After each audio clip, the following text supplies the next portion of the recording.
They told you the pain was yours, but something inside you always questioned it. You felt it in your chest like a burning weight, but the voice within whispered, "This doesn't belong to you." And it was right, because before you were born, you agreed to carry something that was never truly yours.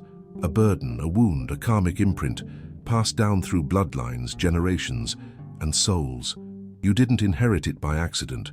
You chose it, but not to suffer, to transmute it. This isn't a story about trauma. It's a story about remembrance. And right now your soul is starting to remember why it agreed to feel pain it didn't cause. You see, there are soul groups, families of light, agreements made in a space beyond time, before the veil fell over your eyes and you forgot who you were. In that space, you were offered a choice. Will you carry this pain for the lineage until the moment it can finally be healed? And you said yes. You didn't hesitate. Because your soul remembered the mission. That's why you were born into a family that didn't understand you. That's why the emotions felt too heavy for one lifetime. That's why, since childhood, you felt like you were carrying someone else's sadness, someone else's guilt, someone else's shame. Because you were. Not all pain is personal. Some of it is ancestral. Some of it vibrates through generations, looking for one soul brave enough to end the cycle. You were that soul. But no one told you.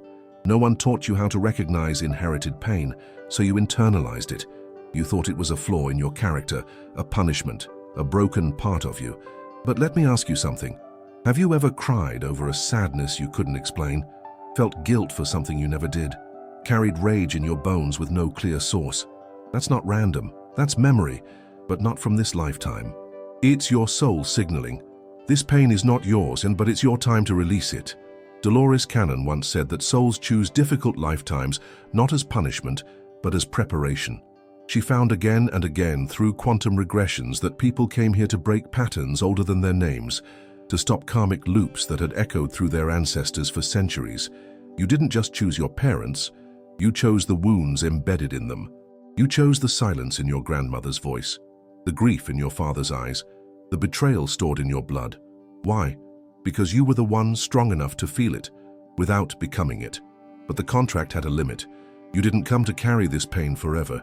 You came to remember it was never yours to begin with, to look it in the eye, bless it, and let it go. And that moment, that sacred release, isn't in some distant future. It begins right now. So here's the truth. If the emotions in your body feel too heavy, if the sadness feels older than your memories, if you've been asking, why does it hurt so much when nothing even happened? That's not weakness. That's the awakening of your ancestral memory. That's your soul standing at the doorway of release, and all it's waiting for is your permission.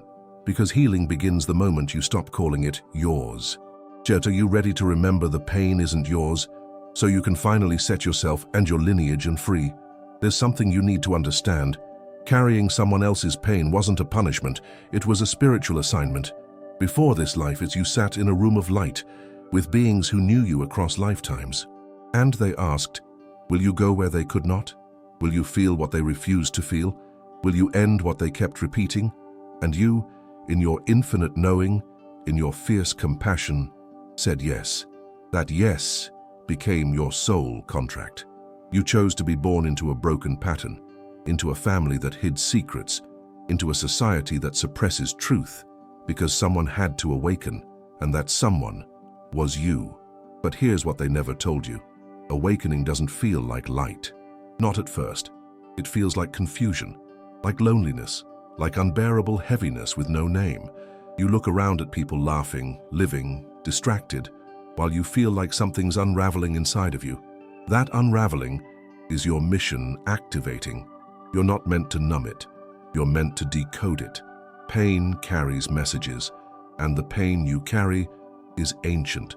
It's your grandmother's heartbreak, your grandfather's war, the silence of your mother, the terror of your inner child. It lives in your nervous system. It breathes through your skin, it whispers through your dreams, but it isn't here to destroy you. It's here to wake you. Dolores Cannon said, some souls come in not for their own growth, but to elevate the entire bloodline. That's you. You were born with codes, were born with, not the kind you read in books, but the kind you feel when your body shakes for no reason, When a memory flashes and you're not sure if it's yours. When you hear a song and burst into tears. You're not overreacting. You're responding to energy older than you, to promises made before birth. But here's the gift. Every time you choose to feel instead of suppress, every time you choose to speak instead of stay silent, every time you break a pattern with love, you set the whole lineage free. The healing echoes backward. Your ancestors feel it. The children who haven't yet been born, I feel it too, because energy doesn't follow time. It follows vibration. And you, beloved, are vibrating differently now. You were told you were too sensitive, that you carry too much, that you cry too easily, feel too deeply, love too strongly. But what if that sensitivity was your soul's way of locating the pain, like a radar, like a divine compass? What if your emotions aren't the problem, but the map? What if the heaviness isn't yours to hold but yours to release? And here's where the contract shifts. You're not bound to carry it forever. You're not meant to drown in what others avoided. You're meant to rise above it. And in doing so, you become the bridge. You walk between generations, between the ones who couldn't and the ones who will. The moment you say, "This pain stops with me," the contract updates. No more repeating, no more hiding, no more pretending it doesn't hurt. You become the initiator, the one who brings consciousness to a lineage that lived in shadows. So when the pain rises, when the tears come for no reason, when your heart aches for things you can't name, remember, you're not falling apart, you're remembering your purpose, and your soul is asking, will you keep carrying it, or will you set it free? There's something cruel about invisible pain. You wake up heavy, and no one sees it. You carry a sadness, and no one understands it. You try to explain it, but the words never fit the weight. So you start to believe, maybe it's just me. Maybe I'm broken. Maybe something is wrong with who I am. But let me ask you this. How can something be wrong with you if your pain is coming from them? What if you've been living inside echoes? Let's break it wide open. Energy doesn't die. It transfers. When trauma isn't healed, it moves. From mother to daughter, from father to son, from generation to generation, like smoke that fills the next room, like thunder you didn't cause, but still here. You didn't start the fire, but you're feeling the heat, and instead of running from it, you stood in it, burning, melting, transforming. Not because you deserved to suffer, but because your soul said, "It ends with me." And Dolores Cannon's regressions revealed this truth again and again. Souls often volunteer to take on family pain because they know they can transmute it. Yes, your soul is that powerful, and yes, it often forgets, on purpose. Because the forgetting is part of the test. You see, when you remember too early, you bypass the fire. You miss the gold. But when you wake up inside the pain, you begin to alchemize it, not by escaping it, but by walking through it with eyes open. So what are you holding that isn't yours? Maybe it's your father's silence or your mother's fear of being abandoned. Maybe it's your grandfather's poverty mindset. Maybe it's shame from lifetimes where your light was unsafe. Look closely. Is your self-doubt really yours? Or did you learn it through someone else's wounds? Is your body rejecting love because your ancestors never got to receive it? Is your fear of being seen a reflection of generations who were silenced? You didn't come here to carry the weight. You came to witness it, to feel it, to expose it, and then to let it go. But you can't release what you haven't recognized, and this is where the real work begins. Not outside, not in the approval of others, not in fixing your personality, but in the sacred act of naming the pain, of saying, "This isn't mine, but it's been living inside of me." When you say that, you become a mirror. You show the unseen, you reveal the unspoken, you name the forbidden, and that's when healing begins. Not just for you, but for everyone connected to you. Because healing travels backwards, across bloodlines, across timelines, across souls. You didn't come here to fit in. You came to break patterns. And pattern breaking doesn't look graceful, it looks messy, it feels confusing, it demands everything. But it's sacred, because on the other side of that chaos is clarity, and on the other side of that inherited pain is a version of you that no longer apologizes for existing, a version of you that remembers you were never the pain, you were the soul who chose to hold it, so others could finally be free. You didn't choose this because you were weak. You chose it because you were ready. And now that you know it isn't yours, are you ready to let it go? Or will you keep carrying what was never meant to stay? It begins with a whisper, not a loud declaration, not a dramatic scene, but a quiet knowing. This ends now. You don't need to scream it. You don't need to confront anyone, because this kind of power is silent, cellular, spiritual. You're not here to hurt those who hurt you. You're here to stop the transmission. That's a different kind of justice. It's not revenge, and it's release. It's saying, I don't need to keep this pain inside of me just because someone else couldn't hold their own. Dolores Cannon once said, many souls come to Earth to heal wounds that were never theirs to begin with. They are energetic volunteers. And you, love, you've been volunteering your whole life, absorbing, soaking, carrying. But at some point, you realize healing doesn't mean keeping the weight. It means recognizing what never belonged to you. So how do you return pain without guilt? First, you stop romanticizing the wound. The idea that holding it makes you strong is part of the programming. Real strength is in letting it pass through, like a wave, not a prison. You don't need to carry your family's fear. You don't need to repeat their scarcity. You don't need to mimic their self-abandonment. You came to rewrite it all. But rewriting doesn't mean you pretend it never happened.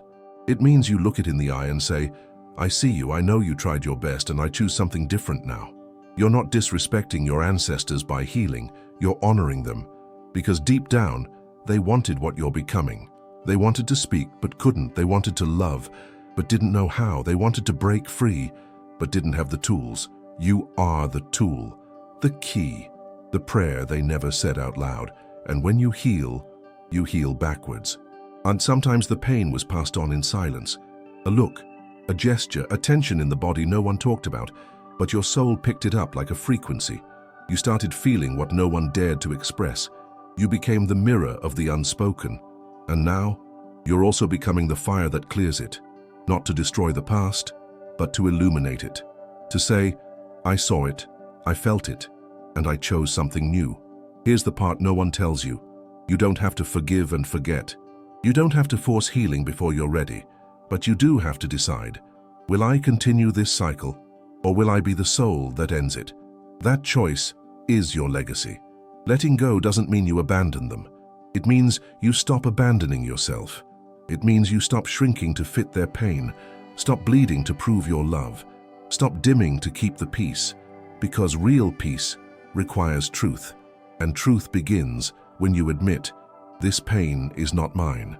I carried it with love, but I don't need to carry it anymore. You return the pain by refusing to repeat it, by choosing joy when your blood remembers sorrow, by choosing truth when silence was the rule, by choosing softness where there was violence. This is alchemy. This is legacy. This is what your soul came for, and maybe, just maybe, your entire lineage is watching, not with judgment, but with awe, because you are doing what none of them could. You're turning wounds into wisdom, without guilt. There's a moment. It doesn't come with lightning or applause. It comes quietly, like waking up from a long, heavy dream. It's the moment your soul remembers, not a memory from this life, but from before the name, before the pain, before the programming.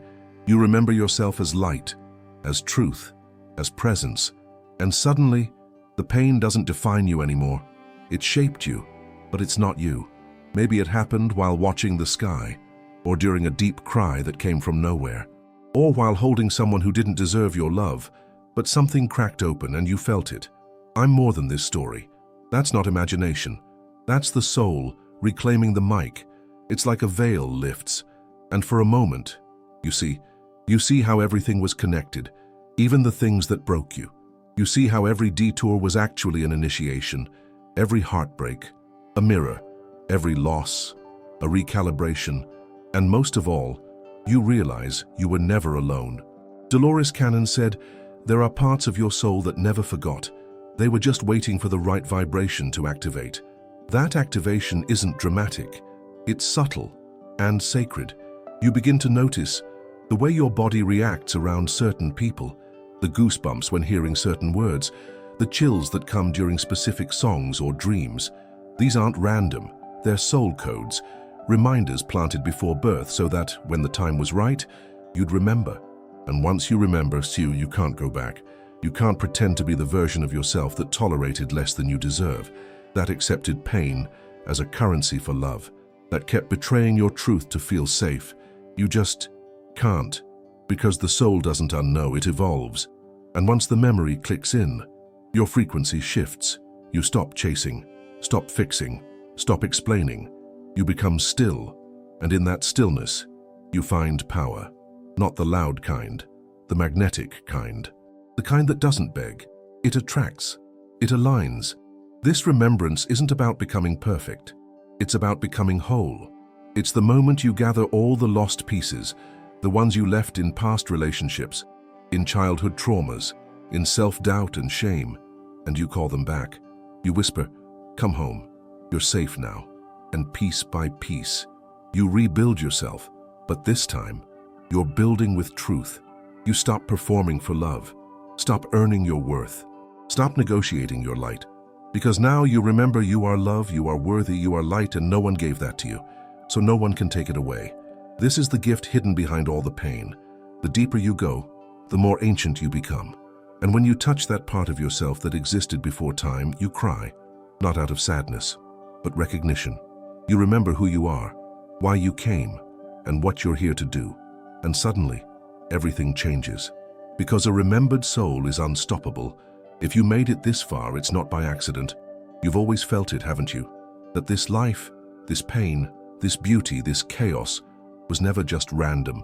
That there was something behind it all, watching, guiding, waiting.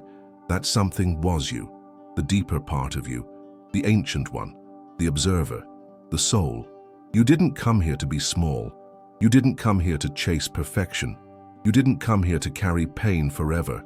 You came here to remember, to feel the weight of forgetting, so that the remembering would change you. Because awakening isn't just a spiritual idea, it's a soul mission. It's the reason you survived what others couldn't. The reason you kept going when you wanted to give up. The reason you never quite fit in, even when you tried. Because this world wasn't made for awakened souls. It was made to distract them. But the moment you start to remember, the illusion breaks. The pain becomes data. The triggers become teachers. The confusion becomes a compass. You no longer ask, "Why did this happen to me?" You ask, "What did my soul want me to see?" That's when you become dangerous to the matrix. Because a remembered soul is unprogrammable. It doesn't need validation. It doesn't obey fear. It doesn't beg for love. It radiates it. And the world doesn't know what to do with someone who has remembered their own light. Dolores Cannon believed that millions of souls came to Earth in waves, to assist, to anchor the frequency, to wake up, and then help others do the same. Maybe you're one of them. And maybe this video, this moment, wasn't just content. Maybe it was a call, a vibration your soul recognized, a code that unlocked something ancient in you. And if your heart's beating a little differently right now, if your breath feels deeper, if you're crying without knowing why, it means the remembering has begun. But don't rush the journey. The soul awakens in layers. Let each one teach you, let each one break the parts of you that were never really you. You're not losing yourself, you're shedding. And what remains is who you've always been. The soul, the light, the witness, the one who chose this life, not to suffer, but to wake up. So here's your invitation. Don't numb it. Feel it. Don't run from it. Learn from it. Every time you choose presence over distraction, every time you choose honesty over comfort, every time you choose love over fear, you rewrite the contract. You heal the lineage. You elevate the frequency of this planet. That's how powerful you are. Not because you became something, but because you finally remembered. The soul knew this would be hard, but it also knew you could do it. And now that you're remembering, there's no going back. So tell me, what has your soul been trying to remind you of all along? Type it in the comments. Let the remembering ripple through others. Let this be a moment of collective awakening, because when one soul remembers, it echoes across dimensions. You are not alone, you were never alone, and you're exactly where you're meant to be. Welcome back.